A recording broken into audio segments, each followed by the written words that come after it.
Southeastern Bow Hunter Podcast. Welcome to another episode of Southeastern Bow Hunter Podcast. As you can tell, my voice is back. I am no longer sick. Thank God, because it was rough, man. It was really rough. But I hope you guys enjoyed last week's episode with Zach. Definitely gonna be doing more with him next year. And I love hearing big buck stories, especially ones that are pretty wild like that one was. So this week's episode obviously is going to be with Mr. Tony Washnock. It's going to be a really good one. Very excited to do it. Before we jump into the episode with Tony, obviously we got to do the partners. So I'm gonna run through them kind of quick. We got Osteo Gear. That's the camo brand that I've been trusting for a couple years now, and I love it. I think you guys will too. Summit Stands, the Boutique, Berge Bowsmith, G5 Outdoors, Prime Archery. They got the new Divide. Dude, I really am looking forward to shooting that bow. That is going to be a sick bow to shoot. From what I understand, they have upgraded some of the stuff, changed a couple of things from the form, which you can see behind me. It's still the best shooting bow I've ever shot, so can't complain about that. Dialed Archery, they got the Proof, the the Strike, and they got the new Mag 3V. Oh man, I can't remember what it is, but they have a new scope that is a 3-pin adjustable scope. I think it's like the 3V L or something. I don't know. But anyway, Dialed makes an amazing site, so definitely go over there if you guys are in the market for a new site. They have a bunch of different small batch stuff. They are constantly cranking out new things. So Dialed is definitely on their game. And it's the toughest site that I've ever shot personally. I love it. Let's see, Moultrie. We've got the new Edge 3, the Edge 3 Pro, the Edge Solar, all the new cameras that are coming out from Moultrie. We got the Bow Hunting League. If you guys want to be state sponsors for the Bow Hunting League for 2026, reach out to me or go on the website and tell them that we sent you. It's only $100 a year, and you guys will get a lot of perks. We are a state sponsor, been a state sponsor since the summertime. So yeah, very happy to be working with those guys. Boning Archery, Scrape Doctor, Victory Archery, and last but not least is Catalyst Archery, which is a new partner of ours. I'm going to be doing an episode with Brian next month. And if you don't know what Catalyst is, it's a brand new company that just started not that long ago. And they make affordable, high quality stabilizers for guys like you and me that don't want to break the bank. And I upgraded to them a couple weeks ago, and my bow, honestly, I'd never thought changing stabilizers would make a huge difference. It did. It made a very big difference. So that is all the partners. You know what? I'm sorry. Hold on. I didn't even write this down. If you want to save 10%, all right. So I'm going to put this in the episode description. Let me see here. Sorry guys. I know I'm kind of doing this off the cuff. We have a code for you for Catalyst. It is SEBH10. That will save you 10%. So if you want to use that code on the website and upgrade your stabilizers, use it. It'll save you a little bit of money. Anyway, that is all the partners. Tony's waiting on us, but as you know, before I jump into every episode, I have to talk to you about our Lord and Savior, Jesus Christ. The day this is going to drop, it is going to be 2 days before our Lord's birthday. 2 days before Christmas. I really hope all of you have an amazing Christmas. And I am just praying for every one of y'all. I mean, it's the best time of the year. I have seen major changes in people's faith along with my own. What the Lord's able to do for us is just, it's nothing short of miraculous. I mean, seriously, it really is. And I owe it all to him. I cannot thank him enough for everything he's done. I mean, there's been some days lately where I look at what's said in front of me and I'm like, dude, how am I going to do this? And then it works out. I mean, it just does. And you know, that's just having faith in the Lord. That is what the whole point of it is. So if you guys are struggling with anything and you want to talk about it, reach out to me. If you're struggling with something you don't want to talk about it, talk to God about it. Give him a chance.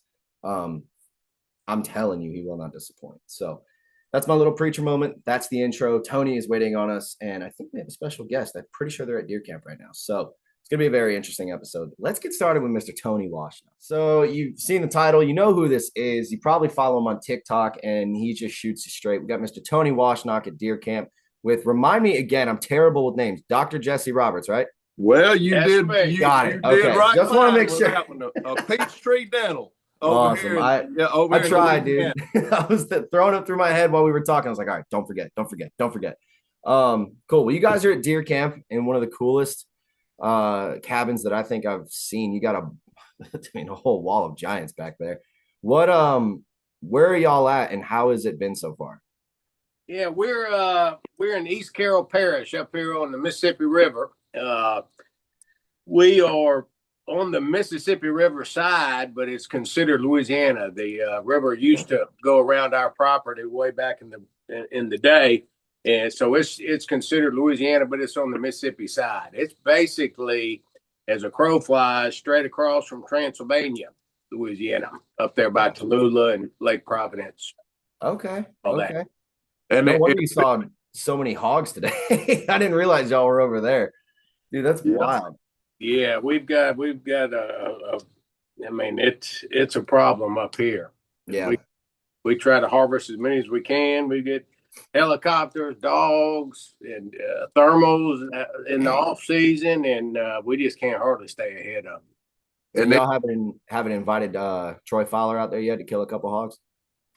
The guy that lines all that out, he usually talks to them. I'm just coming usually to take the video and help them clean up. So I don't know exactly who the guys are that comes over, but we usually get a couple different crews come over with dogs, and we even got the helicopter last year.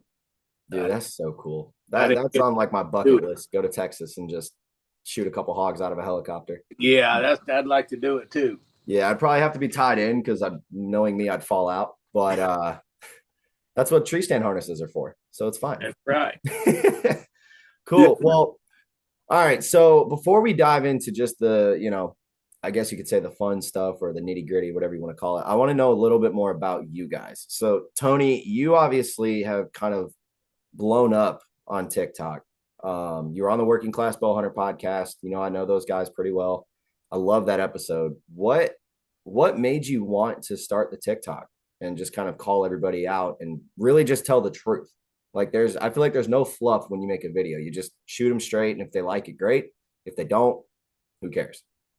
Well, thank you, Eric. Let me say how it's been going here. Jesse got him. That buck was what, 7.5 years old. The morning I come over, he got this old buck. Damn teeth didn't even have nothing in there. Well, he was gumming his food. I imagine he was so old. Yeah, and I done brought him bad luck since. And it's just like in Illinois, I see them better from the truck and in the road than I do in the stand. But we've been having a good time, and you can see this fella ain't no novice bow hunter down here in the South. He's been doing, and this just the ones European minded. This camp's full of them. But as far as the TikTok thing goes, I was in Branson, Missouri back, I guess 3 years ago. And I seen this little fella named Zach Jacoby on TikTok. Mm-hmm. And I kind of got into it with him a little bit right off the bat. And he didn't take the first bit of shit off me. And I said, well, I kind of respect that. Because, being a former federal trial lawyer that's retired now, I'm like, well, he can back it up. It ain't offensive if a son gun's telling the truth. And Zach did. And I said, well, I don't know what I can do to kind of add to the community, but I'm old school, man. I mean, in fact, Jesse and I played football against each other back, it was the 80s back. How long ago? 88 and 89. Late 80s. Damn near 40 years ago. And the fact that we're set here now and hunting has brought us back together, I think that's more old school than this notion of, what's he score, give him another year, glorifying themselves by putting themselves on Facebook and Instagram or whatever with a buck. And nobody gives a damn what nobody shoots. Mama just don't want you in there moping at Christmas because you ain't got no buck. That's the bottom line to it. Yeah. And I said, well, you know what? I'm retired. I'm financially independent. I'm not part of the industry. I'm not going to be. I'm unbiased. I'm just going to say what it is that I think and feel as an old school bow hunter, as an old school deer hunter. And I put my money where my mouth is. I buy ground and hunt the ground. I got skin in the game. And so, you know, it don't really bother me when somebody gets critical or whatever, because hell, at the end of the day, you know, all I got to please and the only one I've got to prove anything to is me. And so I said, well, let me just start sharing that on TikTok. And last year, I pretty well started doing that and had 12 million views the first year in deer hunting. And I said, well, that, you know, apparently I'm reaching somebody for them to, you know, to tune in like that. I had to block a lot of people, Eric. I mean, you know, you don't go into an industry and start talking about the top people and being willing to you know, say what you think that's contrary to what they think, and the powers that be, and just be a good old boy and not piss some people off. So I blocked a lot of people, and but now something happened today that kind of set me back, made me feel good. I did a video this morning about a Lukoski saying that some gun could kill a deer in 30 seconds, or you know, give him an hour on a 3-year-old. And you know, I've hunted in Florida, and I tell you what, I hunted multiple seasons a 3-year-old deer and didn't get him. And so that kind of got my attention.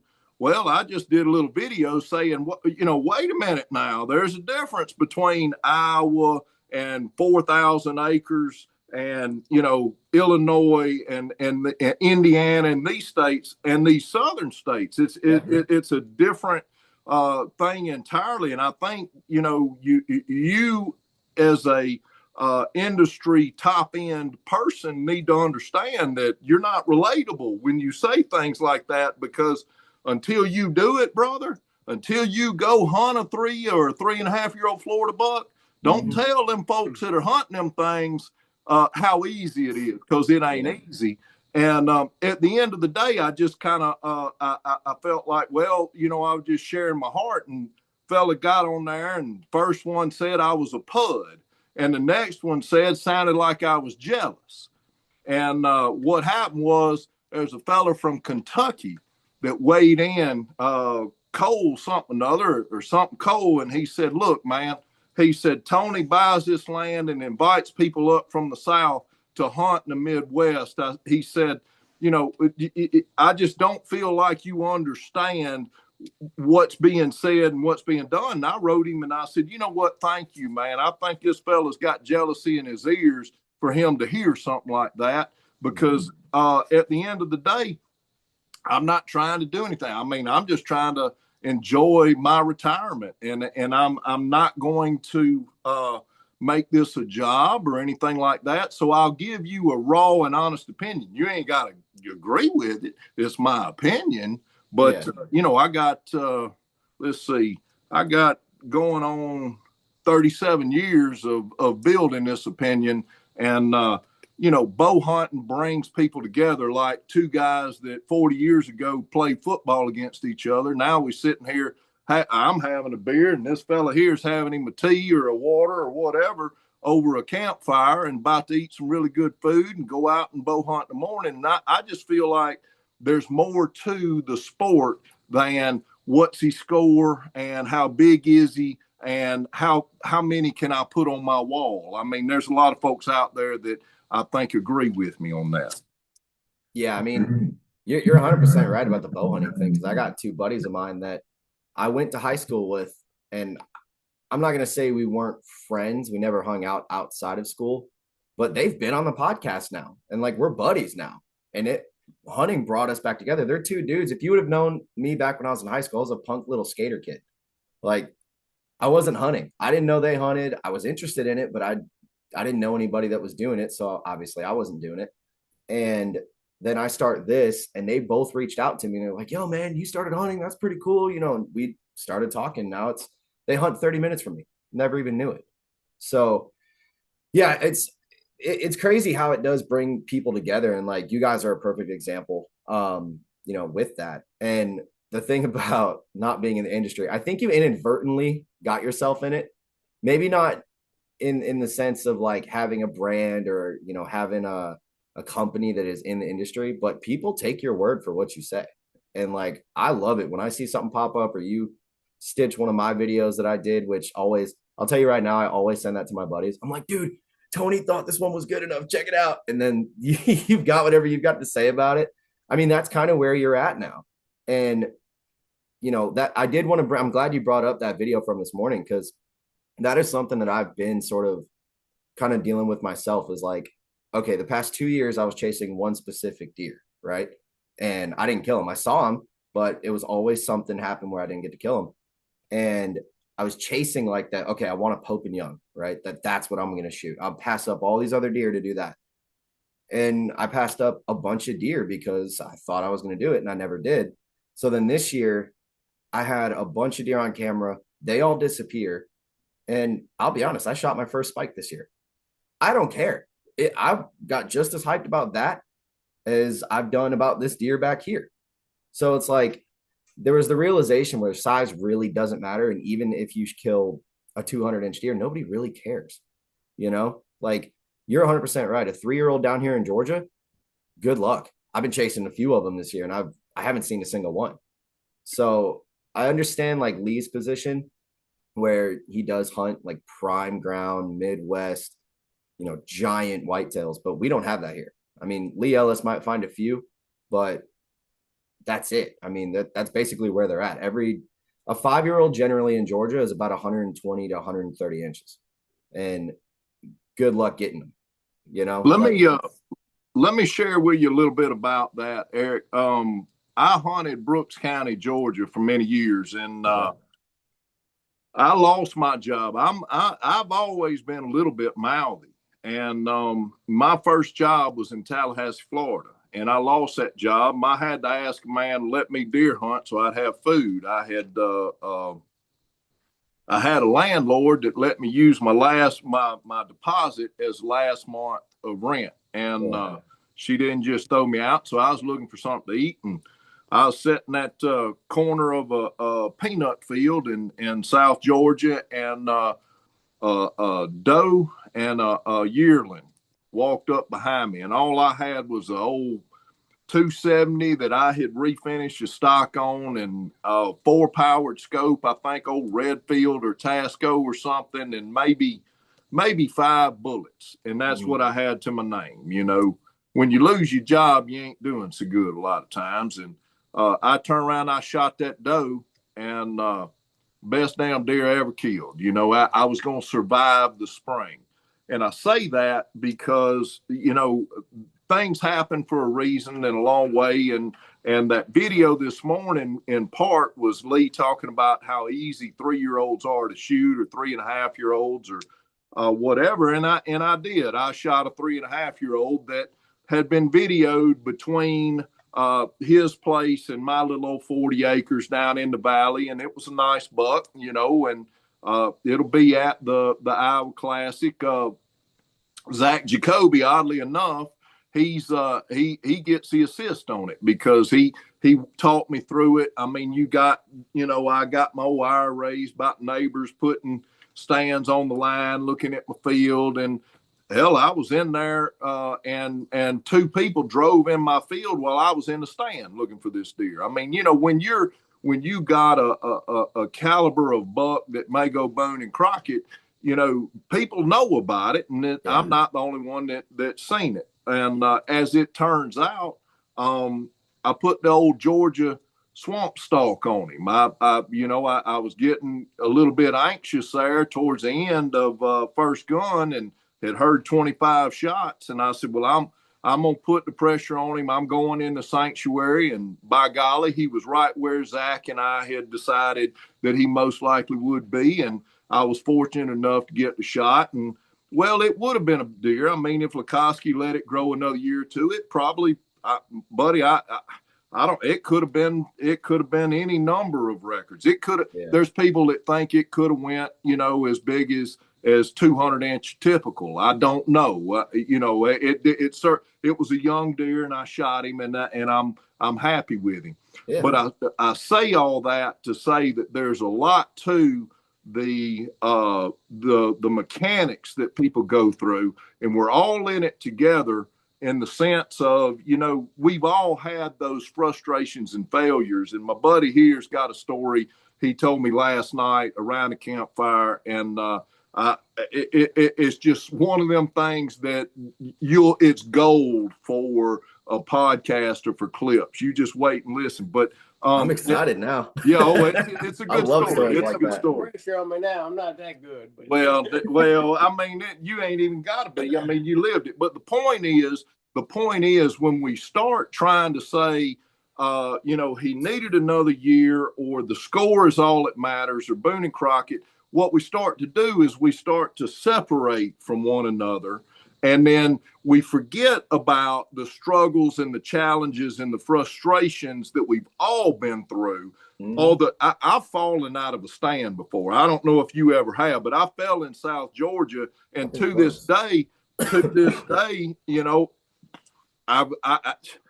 back in the day, none of us had money for a harness. Who could afford a real high-end harness, and who could afford a daggum stand when you first start bow hunting too well? And anyway, use them old knuckle buster one-piece steps you had to, I remember those days. You remember them? Few of those. Yeah, you can still get them at Walmart. Yep. Well, that's probably a pretty good transition. I'm gonna let Jesse tell you about an incident that he had a couple now that probably a lot of people can identify with, in the sense of, using these old metal ladders and these stands when you're bow hunting and you're trying to get in there. And this old boy, I'm going to tell you, it's one of those things that'll get your attention about why you need to use safety harnesses, etc. Yeah, safety harnesses and good secure ladders. But anyway, I'll tell you the story. This has been about probably going on 8 or 9 years ago. We wasn't on this property long. We had just got into the property, and I found a little spot, and I wanted to hang me a stand. So of course I got my little Millennium ladder deal, and put it up and took my stand up there. It's 20 foot. It's just not quite enough. I need 4 or 5 more foot here to get above this canopy and this and that. So I said, well, I was in old sycamore, and it had plenty of little limbs up here, 4 or 5 foot. And I said, well, shit, I want to get this thing and put it up and be done with it. So I cut me some little branches off and used these as steps to get up there, and hung it and did fine, and went back and opening day and got me a doe, and was just tickled to death with it. It's early morning, early season stand, so it did what it was supposed to. Went the next year, opening morning. Well, I go there. So I'm going to go back to that spot there that's always good early season. So I get there and climb up there, and I said, yep, I never did bring that extra ladder to put up there, but I still have these little steps here that I cut off. So I stepped up on them about the 4 foot above my ladder. That branch broke. And I had my backpack on, and just my bow was tied to my little hoist, and I went all the way down 25 foot. And it had a pretty big branch there that kind of broke my fall. And then I scraped and fell and hit the ground, knocked my breath out. And I said, golly, man, I cannot believe that. Checked myself. I feel good. I'm all right. And I said, damn. I said, well, shit, I was in there about 30, 45 minutes before daylight. I go, hey, ain't nothing wrong with it. I'll just get up there and just skip that step and get back up there and hunt, because I'm up here. Well, I lift my old foot up to put on the ladder, and I feel a pretty good breeze down in between my legs. I'm like, gee, what's going on here? So I got off the ladder, and I looked down, and I got a rip. And I got one pair of pants on. This is early October, so I got one pair of pants on and boxers. And I see a whole cut slit right in these pants here. Well, I feel in there and feel the underwear. It's got a slit in it all the way down. Well, I feel in there a little further, and my old protective covering for my family jewels has got a slit in it. And this thing is hanging down about 1.5 foot out of my drawers. I've had to pick him up, stuff that back in there, get back to the. I had to get back to the camp. And, I'm a dentist by trade. I do implant surgery. I take wisdom teeth out. I sew people up. I do all that. I had an emergency kit here, and I didn't think it was going to be that bad. I was going to sew it up. My brother was here. He couldn't hunt on opening day, so he was just the old camp bitch. But he was there. I said, "You're going to have to help me here. I'm going to have to sew myself up." Well, I dropped my drawers, and that's when it all came out. And there wasn't no repair going to be done out here in an island on the Mississippi River. So we haul butt to the emergency room, get there about 15 minutes after daylight, and I go in there, and my brother goes, "Look, lady, we're going to have surgery. He's got cut. He got it." She goes, "Just relax and sit down. We got to fill out some paperwork and this." So I still had the old slit in my pants. I sat down, and about that time, the old thing fell out to the floor. And she goes, "Cold blue, cold blue." Get alarm started going off, and damn, doctors were running down the hallway. And Oh my so they put me in the surgery. That stitched the old boys up. I came back here to the island. They dropped me off at a stand that evening, and I shot a 10-point with my bow that evening with my nutsack all up. What? So that was a pretty good one there. Yep, I'm gonna get me a cold sun. I'll be back just a minute. All right. Jesse, listen, I've heard a lot of stories doing this for 3 years. That's crazy, man. That's the wildest, craziest story I've ever heard. That's never gonna be beat. That's insane. Dude, how did you not feel it? Like, I guess just adrenaline, and I just didn't feel it, and it really, there's not I don't know how you talk about it, but the outside cover doesn't have a lot of blood supply. It's all in there. Luckily, it just zipped it like a scalpel, and it didn't get all the rest of the good stuff, but it got the cover. Crazy. And then you killed a 10-point that evening. That's wild. Yeah. That is so freaking wild. That I don't even know where to go from there. Where else is there to go? I mean, it's like if you can't like a bow hunter that will go through something like that and still go climb up in the stand, who gives a damn how big the damn antlers are? I mean, you know, that's wanting to hunt, that's enjoying the hunt, and that's loving the hunt, and that's what it's all about, and old Jesse, I tell you what, I after 30 years or 40 years of having been hunting as well, and then coming back and reconciling the fact that he and I was across one another on the football field and didn't really know each other, to have hunting bring two people together, and then a character like his son of a gun, that to me is Southern culture. That's hunting. It's so much more deep and lasting than some Facebook photo with a 170-inch deer. Yeah, I mean, okay, so that you got me back on track now. Now the trauma and the imaginative trauma is over, because I'm over here thinking like, oh, I've taken a skateboard to the Nads before, and I wasn't able to walk for like 2 hours, so I can't even imagine. But I mean, go to sort of work off that point. I do my best to try and preach that on here all the time. Is like, I've got a buddy. I'll give you an example. I got a buddy of mine a couple years back. So he and I both went 3 years without killing a buck. Our both last bucks that we killed in 2022. Mine was this one. So I mean, he's respectable. He's cool. He's got 6 brow tines, whatever. His last buck was a buttonhead, and he posted on Facebook because he was happy about it. The amount of negative comments that I saw, that thankfully I just started the podcast, so it's kind of just been a thing that I've been talking about for the past 3 years, but it showed me kind of where everybody's at, in the general sense. Now, Facebook isn't really the community. It's just what you see. Like, I know guys around here that if I tell them, I passed up a spike, they get mad at me. They're like, why? They're like, aren't you out there to kill deer? It's like, well, yeah, but I got this. Like, dude, score doesn't matter. If you see something and you want to kill it, you need the deer meat, go kill it. So I feel like the real world community really is more together than what we see on social media. But social media just brings out the worst in people.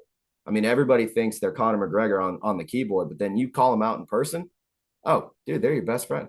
And it's so obvious, like what is happening with that. And we've gotten so desensitized. I said this the other week. We've gotten so desensitized to big deer that I now see a 150-inch deer that somebody killed in Georgia. And I'm like, oh, that's a cool deer. A few years ago, I'd have been like, dude, those exist here? Because you just don't see them. I mean, the biggest buck I had on camera this year was maybe 130, which is like a trophy for Georgia. And I love like Lee and Drew and the boys at Seek One. I love what they do. I love watching their videos. Kurt and the boys, they're always killing giants. But what people don't seem to really realize is that's not real life. Those are guys that can go out and hunt whenever they want. This whole thing, the hunting industry, is their livelihood. So they have the time. Guys like me that can only go once a week.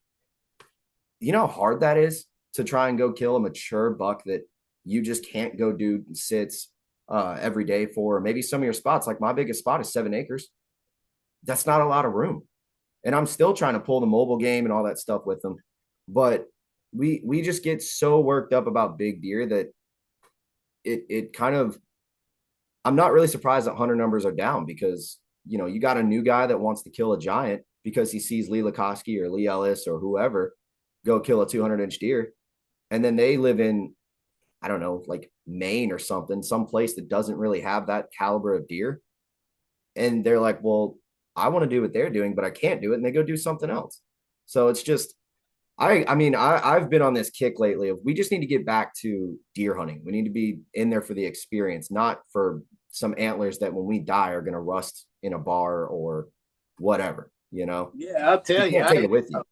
I put a video up, guess about a month ago. I hunted a little bit in Broken Bow, and I out of a ground blind because there's pine plantation, so you really just be lucky to get a good deer. But I had a deer on camera. I kept seeing it was a one-sided rack, and he was just I loved him, and I said, you know what, if he comes by, I like that. We had a relationship, I'm getting all these pictures. I'm gonna take them. So sure enough, he came out. I got it on video and got a good shot on him and went 40 yards. And I got it back, got the European mount and going to add it to the collection. And I put the video up, and I just got torn to pieces for shooting a one-sided rack buck. And I mean, that's what the enjoyment is for me. What does it matter to everybody else? Yeah. Well, because everybody's got an opinion, man. And like my argument now, if I post something and someone wants to, talk negative, the only thing I say to them is, are you paying me to hunt? Do you own that land? Are you paying for all of this? Because if not, your opinion does not matter. Like if I want to go out there and kill a 2-year-old buck, I'm going to do it. If I want to shoot another spike this year, I'm going to do it. I've got one spike on one of my properties that shows up every single day. And he's got one spike. He's a legitimate spike. Dude, last day of the season, I'll shoot him. I want the deer meat at this point. I'm not really I want to kill a big buck, of course, but dude, I'm not better than shooting a one-antlered spike. You made a good point right there, and I it's something that Jesse and I have talked about today. There is nobody out there. This is the big facade. This is the big lie, the unspoken lie in the hunting industry. There is no one out there, no landowner that's calling people and saying, hey, I got a 200-inch buck on my ground. I'm going to pay you to come kill this thing. I'm going to pay you good money. Yep. Nobody's doing that. But everybody thinks if you're killing big deer, you're rich, you're famous, you're powerful, you're going to be wealthy. That is the dumbest thing. And it is an evolution of just this recent internet, social media, desensitized society. Let me tell you, when there's two schools of thought. Mm-hmm. Old school, it was farmers and it was hunters. And you had to keep the hunters out of the farmers' way. And those farmers did not want the deer numbers and the populations getting up because it would hurt their yield. And so it didn't matter if it was a doe, a buttonhead, if it was a spike, if it was a 6-point, everything. If it was brown, it was down, and everybody was happy about it because it supplemented the protein from the income that these struggling farmers had. And then we got this kind of sporting mentality. My first exposure to it was Outdoor Life. And I mean, the picture of the 8-point buck on the cover or whatever at the dentist office, that was my knowledge of deer hunting. And we kind of branched off from the old school, farming mentality, the Milo Hansen deer drives where everybody shoots whatever comes out. And, that was the ways of the farmers in the old days. And now it's kind of become a money game on the sporting end. And my concern or my 2 cents about the whole thing is we don't need to lose sight of where we started, because that provision of food, that discomfort, that when I touch a cold, wet surface and ask myself, what the hell am I doing out here? My already numb extremities are touching another cold, wet surface. It connects me to my ancestors to be out there hunting. A time before Starbucks, a time before paved roads and electricity, a time before we had bathrooms inside. Yep. And it connects me to those things. And at the end of the day, realistically, it is something that we all have traveled that route to get right where we are as hunters. And I think this desensitized social media society has in large part lost sight of that. Now, I'm glad you mentioned Kurt and the boys over at Working Class Bow Hunter, because I think, they're a good example of a balanced understanding. They kill big deer. You go in there, studio, and there's huge deer all on the wall, and there's a giraffe, and no telling what The only thing that ain't in there is a baboon. Let me tell you, there is nothing that those guys can't get on the ground. Yeah, but they also seem to have that, I guess, blue collar connection to, it's not necessarily just about the trophies on the wall. It's about the culture. It's about the things that Michael Waddell says. When he came out and said it ought to be illegal to just trophy hunt, I'm applauding this Georgia boy. I'm like, that's the ambassador for the sport. That's the guy that Joe Rogan agrees with, because he is down to earth, and he's preserving the old ways and some of the old, even beyond the civilized ways, like with the Indian out of California and all, and we all have those ancestral connections, and the discomfort and pain. When you are able to focus and understand that in this modern society, taking a great risk, hoping against all odds, can still lead to reward, that's when you start understanding deer hunting. It's not just, killing trophy animals. And I hunted a trophy animal this year. I guess to some degree, I had something to prove to myself. But I'm going to tell you, it's not as much fun as one might think. There is a tremendous amount of anxiety on focusing in on one deer. You can let it cause you to lose sleep at night. Realistically, like what they're doing here on Henderson Island, what they're doing in terms of, trying to properly manage the deer, and they have kind of a psychological fence with this horseshoe lake around this island, former Mississippi River bend. And realistically, the love for the animal is just the same.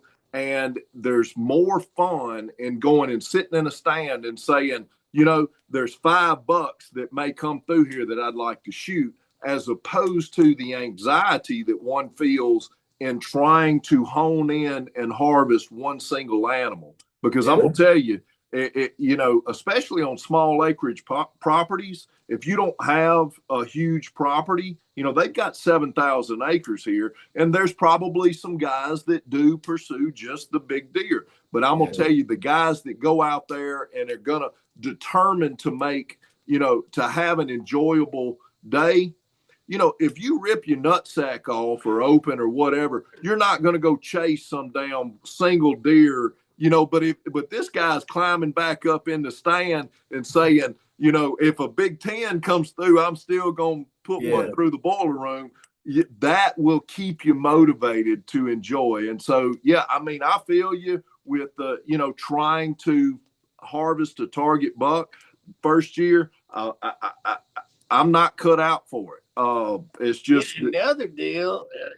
When you focus on that one every single day, you don't see them. It's like a failure, and it's a miserable. You do that 50, 60 hunts, and you're like, this is not even enjoyable anymore. Dude, I did it for 2 years on 1 acre of property.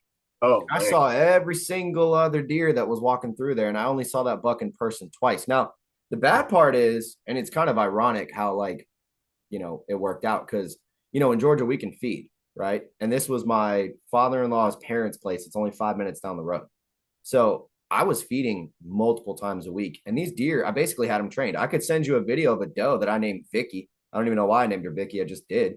Where I would go and put food out, and she'd come trotting down the woods and walk 10 yards in front of me and just eat right there. And that specific buck, I got him to the point during the summertime where I'd go put food out, and I literally watch him come walking down, and he wouldn't even care that I was there. So, of course, I'm going to think going into the season, dude, first day, done. It took 3 weeks and a hurricane to get that buck to daylight when I was there, and I still didn't get a chance to kill him. So it's every single day that he was gone. You're right. I was freaking out. I was like, dude, did someone kill him? Did he get hit by a car? I know he showed up the week before this, with a broken main beam. So maybe I don't know what he's doing. It was nerve wracking, and I did lose sleep over it. So this year I lost that spot. I had a spot that had probably 8 shooters on it, and they all disappeared. So I was like, all right, I'll just go over here. And it was a lot less stressful.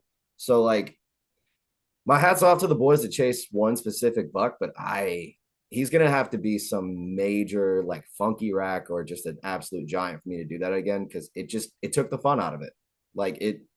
It made it to the point where I'm like, do I really want to go? Cause guess what? That buck disappeared. So it was a waste of 2 years. Can you imagine trying to explain chasing a target buck to one of them old school farmers? It's just, it's like, so, I kind of, walk the fence line, and for people like yourself and me and Jesse and even, even Lee Lukoski, he's not a bad guy or anything. Yeah. His experience is just different from mine. But I think the way that I would describe it is, as long as you're doing the best you can with what you have, that's the essence of hunting. Yep. And to me, I'm not a big buck killer. I don't have. I'm not going to say that I don't have some trophies on the wall or whatever that I didn't enjoy it. But I've had some opportunities where people have boosted me along in the past, and it was more about doing the best I could with what I had, whether I'd lost a job and I needed some meat, or whether I have $1 million to spend on land in Illinois to get the best deer ground, or to buy a place next to the Lukoski Ranch where my buddies and I can hunt a Boone and Crockett deer. It's about doing the best you can with what you have. And that, to me, is free range wild goat farming. And I think that's kind of the riding both sides of the fence. If you're farming and you need you something to eat, take you a youngin', because that little old peak meat's a little bit better than that old nasty old endorphin and adrenaline filled, big buck. But if you got plenty in the freezer and you want to sit for a while and you got some ground you can sit on, Well, there ain't nothing wrong with chasing a big old deer. Just don't let it cause you to lose sleep, because nobody gives a shit. As Yep. long as you're doing what you want to do, mama's happy at Christmas, everybody's happy at Christmas, and that's what it's all about, is bringing people together when the harvest occurs, and the grain's left in the field and all that. And them old wild goats, them old field critters, you can go out and get you one, or maybe even two if your freezer's big enough. Yeah, I mean, I feel like we kind of have gotten into this slippery slope with, the big buck craze, and then people wanting to shoot more mature animals. Because I mean, I've heard both sides. It's like what we're saying. Like, if you want to shoot a 1-year-old, go shoot a 1-year-old.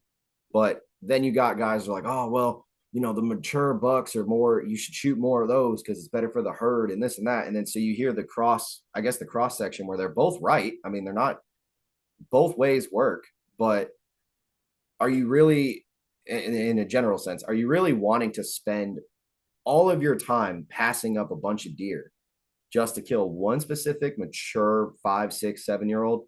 Or are you out there for the experience? I mean, Fred Bear, I've been a huge fan of Fred Bear since I got into the, hunting game and archery. Like, I only specifically hunt with a bow.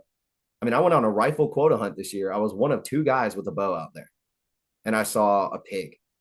That's it. Now, granted, that's a whole different, rabbit hole with how our season's been. But what Fred Bear kind of like was about, and what he taught, is really how I've started looking at things. Because, dude, you're right. If I killed 130, 140 inch deer out here, is it going to be cool? Are people going to comment, "Oh, nice buck"?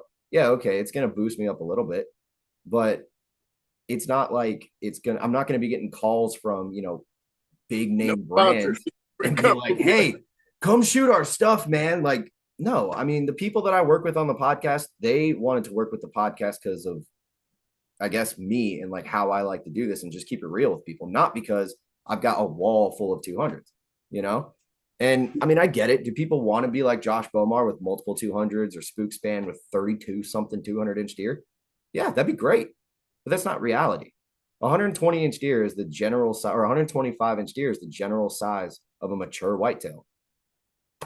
I feel like that's enough. I mean, if I could shoot one, I'd be happy. So I feel like we need to get people back. And that's why your stuff is so impactful for me, is there is no fluff. There is no like, oh, I'm some big buck killer. I killed 150-inch deer. No, you will tell people, if you want to shoot a forky, hey, congratulations. If you shot a 350-inch deer and you're the world record holder now, congratulations. It's all the same.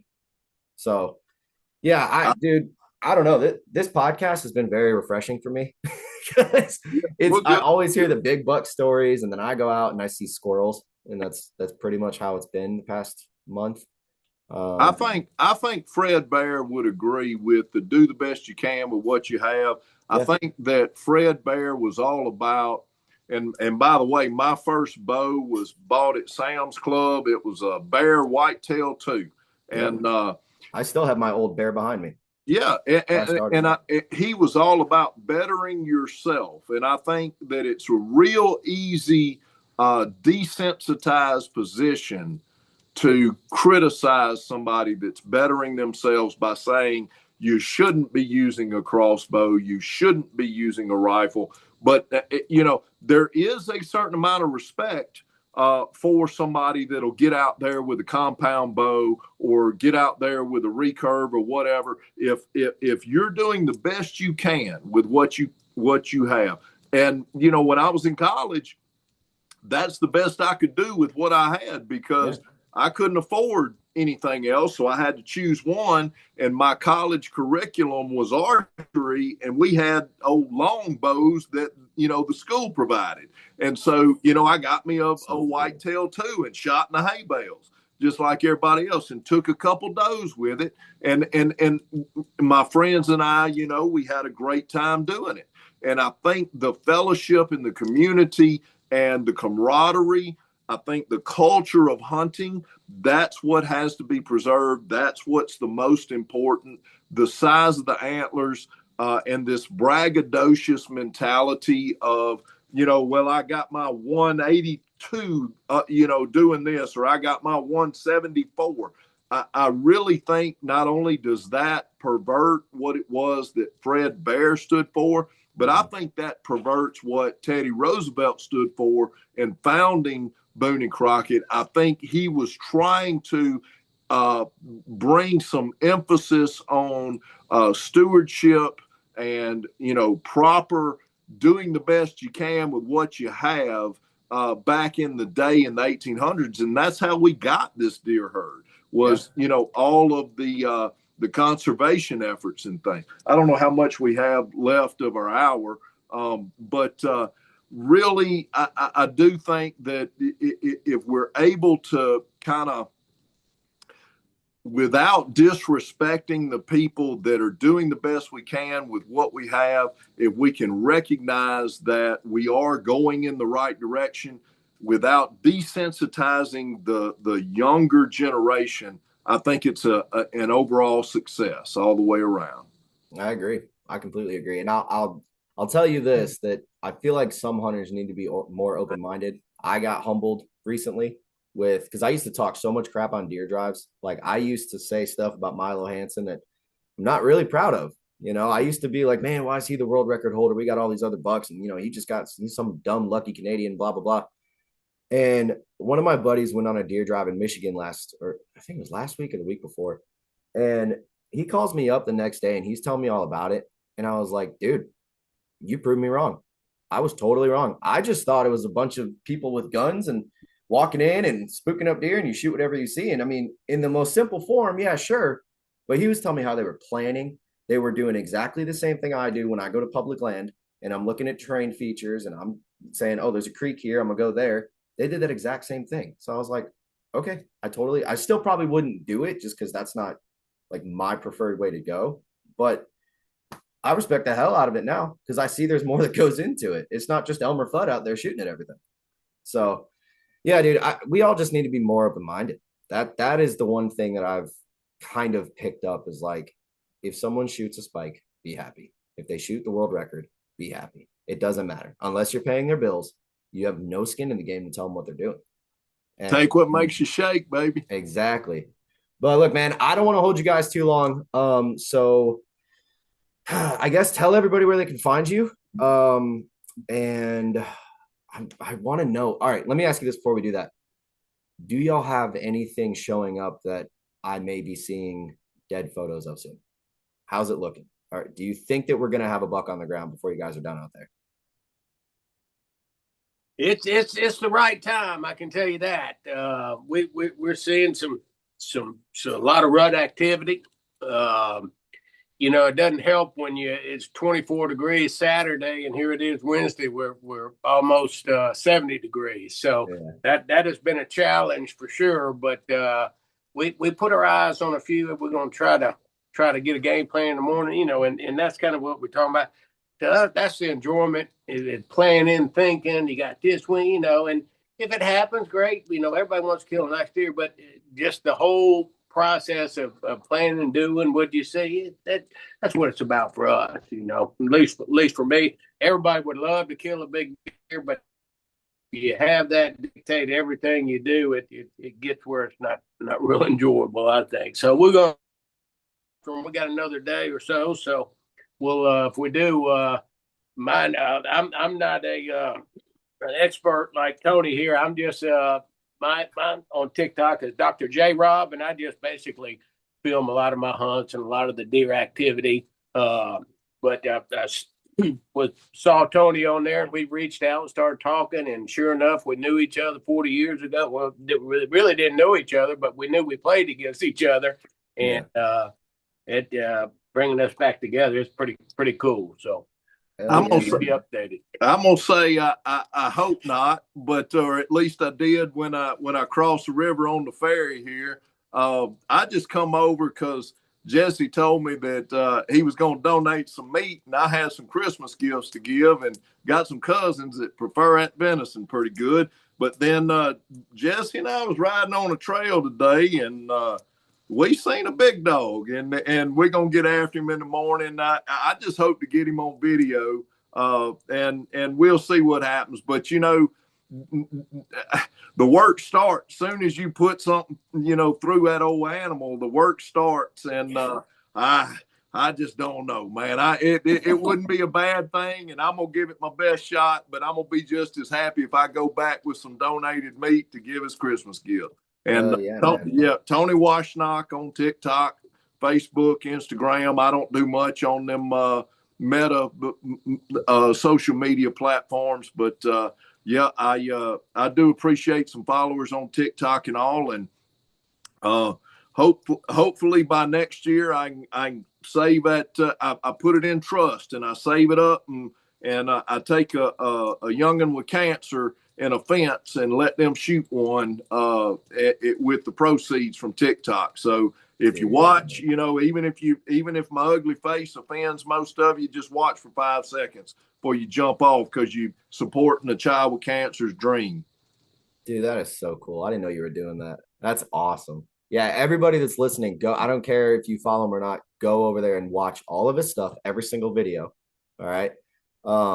Dude, that's awesome. You got to give back. It's Henderson Island. We do Catch a Dream kit every single year, and it is the most rewarding time of that. It's just incredible. So we've done that year after year, and we do that at the very end of the year. And man, it really changed somebody's life. They can kill a 130, 140 inch deer, and that's some of my favorite times. And Tony does a lot of that himself. So I love that, man. Good to be y'all doing the Lord's work out here. That's right. What I'm talking about. Right. Awesome. Well, boys, thank you for coming on. Tony, if you guys get a deer tomorrow, we're friends on Facebook, so send it to me. It's gonna be a rough day at work, so I need a little bit of positivity. We'll be thinking about you. I appreciate it. Hey, awesome, guys. Well, thank y'all for coming on. Yep. Nice to meet you.